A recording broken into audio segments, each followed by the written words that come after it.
Welcome to the NNBN podcast, talking with businesses, charities and organisations across Northamptonshire. Sponsored by Poppy Design Studio. Find us at poppydesignstudio.com.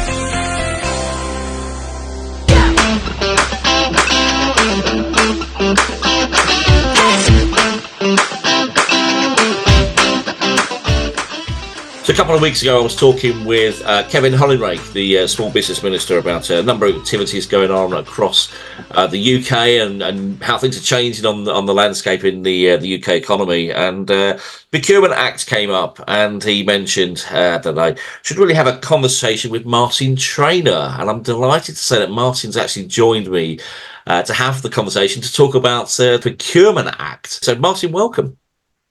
Yes, great. Thank you. Delighted to join you.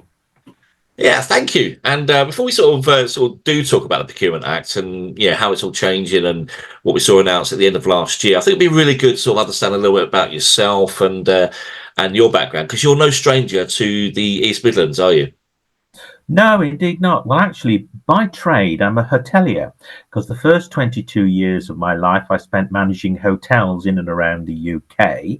The last one I managed was the Grand in Leicester. And from there, I went over to become the chief executive of Leicestershire Chamber of Commerce. And people often say to me, how on earth did you make that jump? And I said, well, to run a hotel, you need good communication skills and good organisational skills. And actually, to run a Chamber of Commerce, you need good communication skills and good organisational skills. So actually, those skills were transferable. And I was at Leicestershire Chamber of Commerce for 14 years. Brilliant. And you've also been involved with Business Link in Leicestershire as well?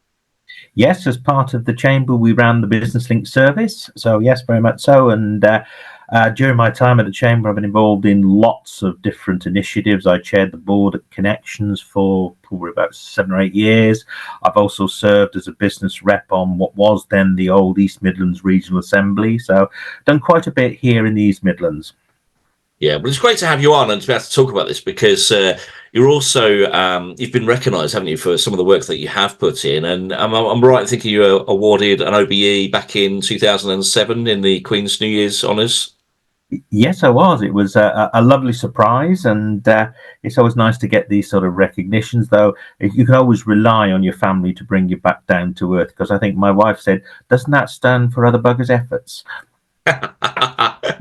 I love that. I mean, obviously people don't get recognised without a lot of effort that's gone in, and I'm right in thinking it was the services to business and the community of the East Midlands as well. Was that right?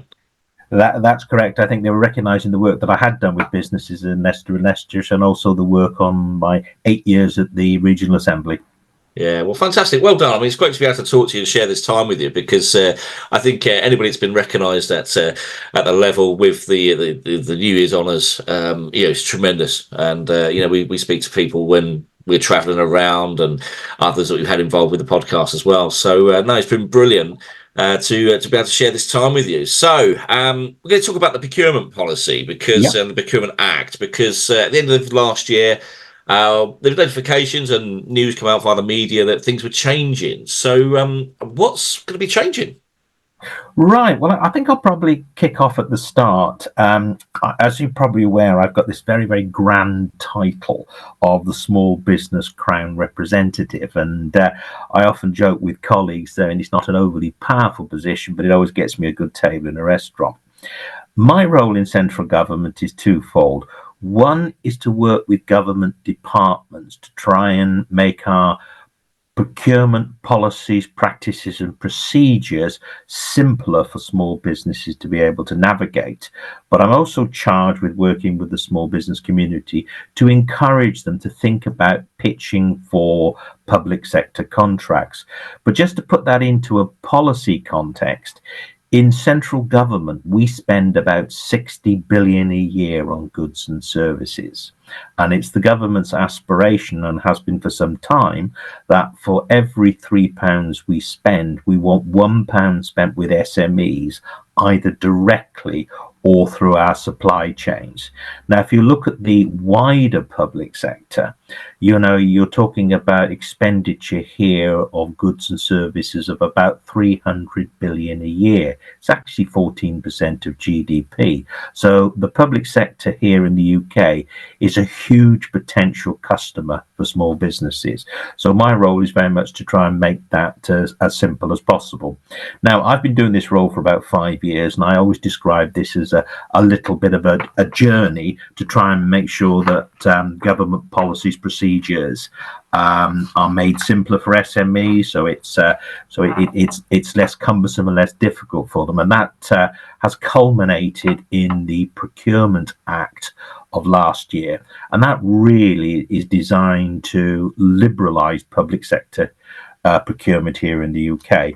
But if I kick off a few years ago, a lot of businesses have said to us, well, we want one place to go to be able to find out where there are opportunities. So we set up something called Contracts Finder. If you go onto any Google search engine and you tap in Contracts Finder, you'll go straight to the portal. The portal is free.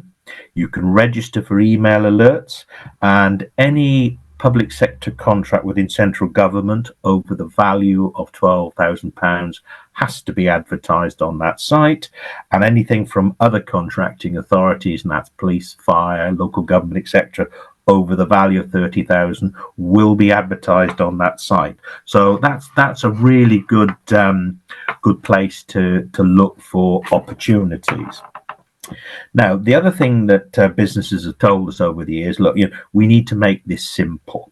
Now, the reality actually is that, when we send you the good old 50-page PQQ, which is the pre-qualification questionnaire, a lot of businesses say, my goodness, have I got time to read this, let alone understand it? So what we've tried to do with this is to make it as simple as possible, and very much in plain English. But I often have to remind small businesses, of course, that we're still the custodians of the public pound. So therefore, we're going to ask more questions than you would see in a normal commercial PQQ. But that doesn't mean it doesn't need to be written in plain English. Now, I'll give you an example of some of the bits and pieces we've done around this area.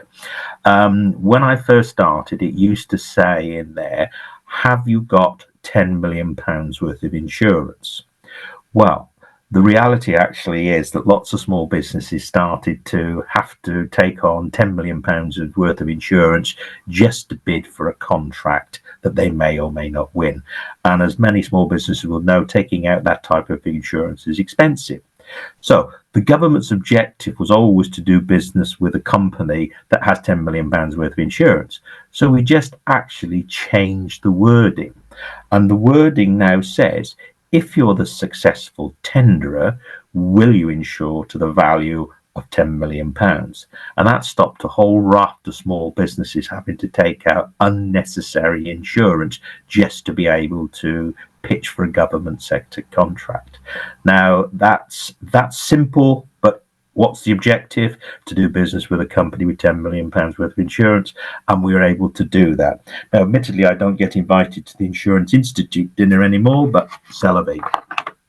Now, one of the other things that we've looked at over the last sort of 4 or 5 years is what we describe as prompt payment, and this is making sure that we as government pay on time, but also that large businesses pay small businesses on time. And again, having run a Chamber of Commerce for 14 years, I know only too well the stories of large businesses not paying small businesses on time. And we've had various stabs at this over the years. And for instance, under the Blair government, they allowed small businesses to be able to charge interest on overdue invoices. Well, let's be honest, if you're in the Tesco supply chain and you start charging them interest, I wonder how much longer you'll be in that supply chain. And we looked at it recently, and really the only people that use that facility are insolvency practitioners, and they're only interested in the money and not a relationship. So we've worked on the basis that didn't work. We looked at what they did in France, And the French government actually legislated that businesses had to be paid, undisputed invoices had to be paid within 60 days. Well, the reality is unintended consequences clipped in. The companies that were paying in sort of 24, 25 days started paying in 56, 57 days. So we came to the conclusion the legislative approach wasn't the right idea. So working on the basis that central government spends 60 billion a year, which is a significant amount of money in the economy, we actually wrote to all our strategic suppliers and basically said to them, we expect you to pay your supply chain within 60 days. If you can't demonstrate that, then don't bother bidding for a public sector contract. That was done back in 2019, and I'm pleased to say that it certainly has moved the dial, and we've seen improvements in payment profiles. But just very quickly, the big thing for us is every government department now has a SME action plan. That sets out how the department is going to engage with small businesses and sets out a whole series of tasks to do that. Every government department has a minister that will be responsible for overseeing this, and there will also be what we describe as an SME champion. That is a civil servant within the department that is responsible for making sure this happens. So there's a huge amount of intent from government to do this. Now, that really is sort of the story of the sort of things that we have been doing over the last 4 or 5 years. But obviously now, when we came out of the EU, regardless of whatever one's views are, there was an opportunity to reform public sector procurement here in the UK, because both small businesses and procurement people have said to us over the years, look, this is a particularly onerous regime. We're not buying well. We need to change. So what we did back in 2019, we set up an international group to look at public sector procurement in the UK and see what we could do to simplify it. Now, the reason we went for an international group is that in South Korea, they had experience of changing their system. There was somebody there from New South Wales, because again, that Australian state had done a similar exercise. So from that, we developed what's called a green paper, which is effectively a consultation document.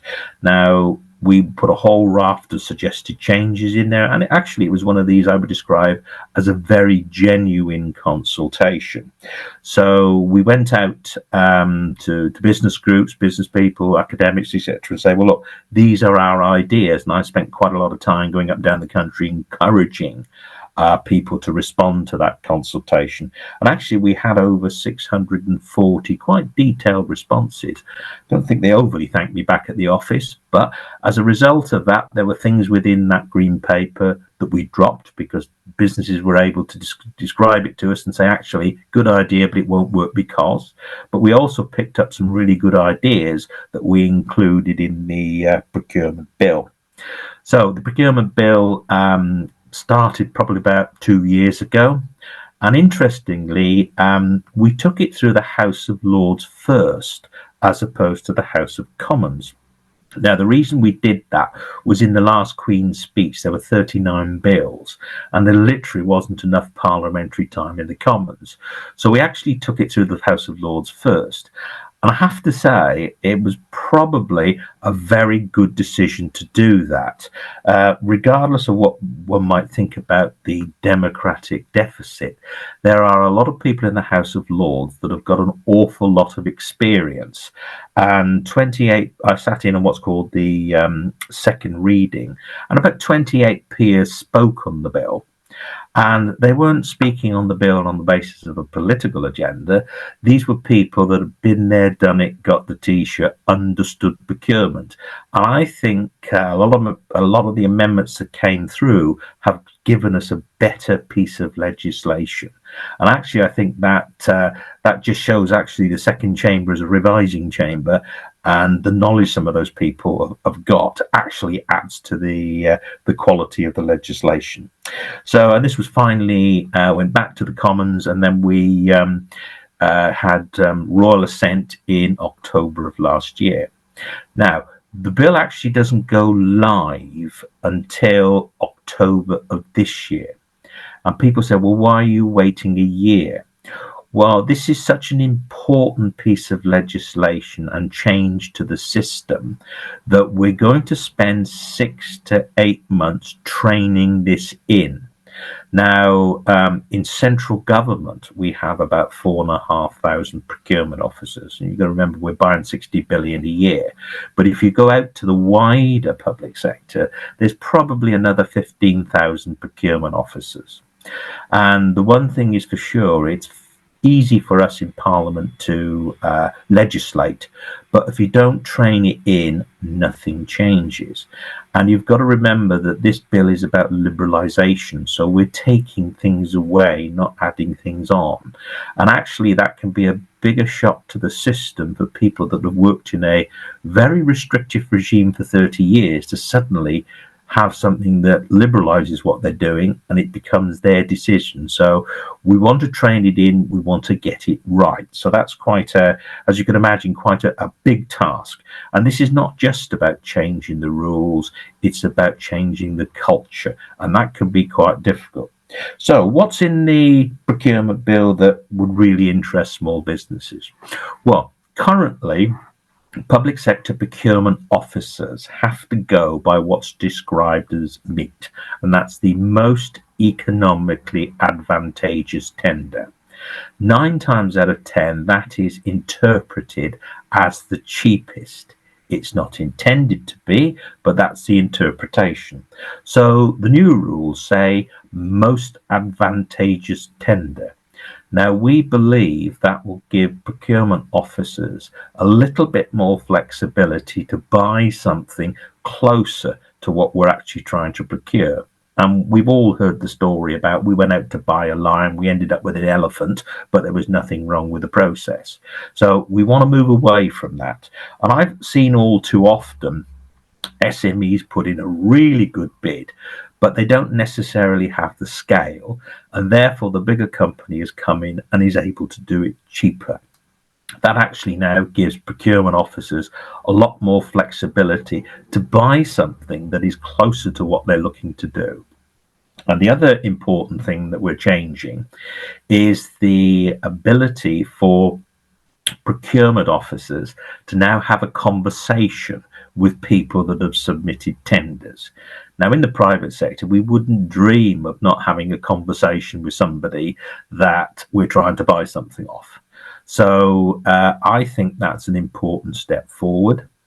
That gives procurement officers a lot more flexibility to actually buy something closer to what we're looking for. And again, the example is, you might have a tender comes in, it's about 80% of what you're looking for, you'd like some changes. If you can agree that, then they are the successful tenderer. Now, we are still the custodians of the public pound, so therefore any conversations we have will need to be posted on the appropriate website. But if there's anything in there that is commercially sensitive, then of course it'll be redacted. So that if you like, gives us a little bit of flavour of what we're trying to do. One of the other things that we have done, and again it's tightening up on this prompt payment, is that we have put in there a commitment that the public sector will pay undisputed invoices within 30 days. Many government departments pay in 14, 15 days, but we put that in there in the legislation. But we've also written in that if you are the recipient of a public sector contract, we will expect you to pay your supply chain within 30 days.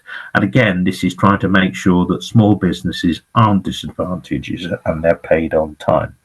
Now, you'll probably appreciate the bill's about 167 pages. I'm not going to go through every bit of it, but hopefully that gives you a flavour of both the direction from the central government and what we're trying to do through our new Procurement Act. Yeah, well, thank you for all that, Martin. I mean, there was a lot to take in there, and there's some really key information there as well. So thank you for sharing that, firstly. I think certainly a lot of information there for people to listen to. I think a couple of questions I've got for you. First one, you mentioned small businesses, but what about, the micro businesses, solopreneurs, the sole traders? Can they still get involved with some of the Procurement Act and the procurement contract opportunities that are out there?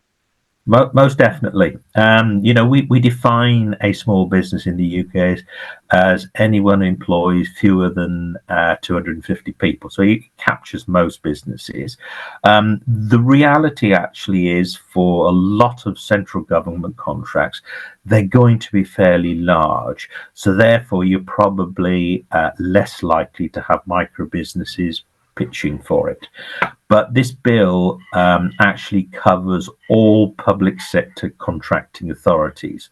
So the rules apply to local government, the NHS, fire, police, and actually within that, there are probably more contracts, probably at a slightly lesser level, that some of those micro businesses may very well be able to pitch for.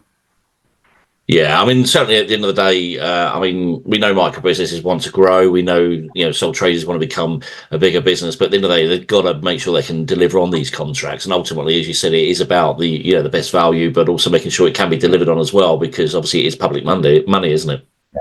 Oh, very much so. And one of the things that in the next couple of months, we're going to publish a guide to consortia, because often it's where small businesses can come together and actually can create the critical mass to be able to pitch for some larger contracts.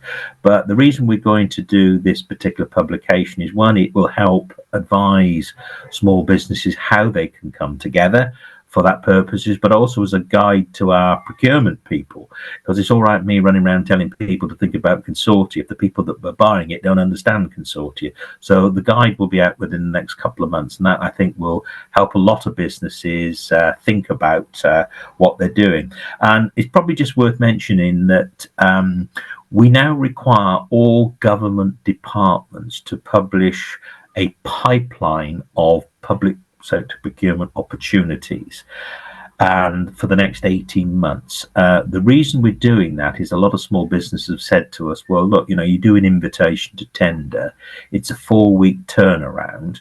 We've got to look at it. Does it fit with the business model? Do I need to find a partner to deliver it? And I've got to write the bid. Now, for a small business, that's quite daunting. Now, if you're a big company and you have a professional bid writing team in-house and all the rest of it's bread and butter, the concept is this: by publishing the pipeline, you can see what opportunities are coming up. And if you're a business, you see something likely to come up, say in the Department for Works and Pensions in 12 months' time, you might look at it and say, actually, that might fit in quite nicely with my business. I need a partner to deliver this bit of it. But it gives you 12 months to prepare. And then when we issue the invitation to tender, you're in a better position to be able to bid for that contract. I'm glad you mentioned about the consortiums, actually, because we've spoken to a couple of the procurement teams locally, and they said about how people can sort of come together to help to deliver on a particular contract. So that's good that's something that can be done, because I think that is a way that a lot of the smaller businesses can grow through this, but also show that they're working together. And I'm assuming that one company would need to take the lead on the contract and then highlight who they're working with. Is that right? Well, there are about 4 or 5 different ways of doing it. My preferred way of doing it is creating what we describe as a limited liability partnership. You can do that relatively easily. Most people think, isn't that for solicitors and lawyers and everything else? Well, no, it isn't. And the advantage about creating something like a limited liability partnership, one is you can do it very quickly. One of the questions within the PQQ is, how long has your company been established? Well, if you go and set up a limited company, it's the date that you register that company. Well, the problem with that is that you then don't have a particular history. If you do it through the LLP model, the date of commencement is the date the first company started trading. So you're over that hurdle. The second thing is, if you set up just a straightforward limited company, you often have to put serious amounts of cash in it to make it look credible. Well, what you can do under the LLP model is present a consolidated balance sheet of all the partners, and that then is the position of the company. So therefore, it looks a lot stronger. And again, it's when we ask the question, oh, can you provide 3 sets of statutory accounts? Well, you're able to do that because not net of the LLP, but its members. So actually, there's lots of advantages in doing it that way. But that doesn't work every time. As you say, there may very well be one company will take the lead and you will be a subcontractor. But again, it gives you that flexibility, and that's why we're keen to publish something that actually sets out the different ways of doing it, not only for businesses, but also for procurement officers, so they understand what it is. Yeah, that's great to get that knowledge and that clarity on that as well, because as I said, we hear various things and I don't think everybody necessarily understands everything, but to actually hear that is great as well. So thank you for clarifying that. And you mentioned about the public, the contracts register, where people can go on and see the contracts that are available that people can tender towards and apply for.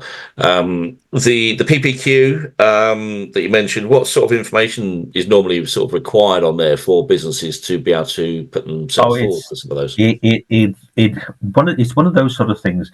Any PQQ, 80% of the questions we ask you are generic. And they'll tend to be around, health and safety, accounts, etc., etc. And it's normally only 20% of the form that's actually asking you what we want you to do. And interestingly, we're very conscious of that. So we've one of the problems we have centrally, there are 71 different ways you can come in to central government to do a procurement. So, potentially 71 different PQQs. The problem we've had in the past is that if you go into the Department of Education, you'll fill in their good old 50-page PQQ. You then go to the Department of Transport, you start at base 0 and you do it all over again. So what we've set up is something now called Tell Us Once. Now, effectively, that allows you to come into government procurement. You'll come in through one of the 71 different portals. And if you pitch for another department, what will then happen is you tap in either your VAT number or your company's house number, and all the 80%, the generic bit of the form will then, the information will then cascade down into it.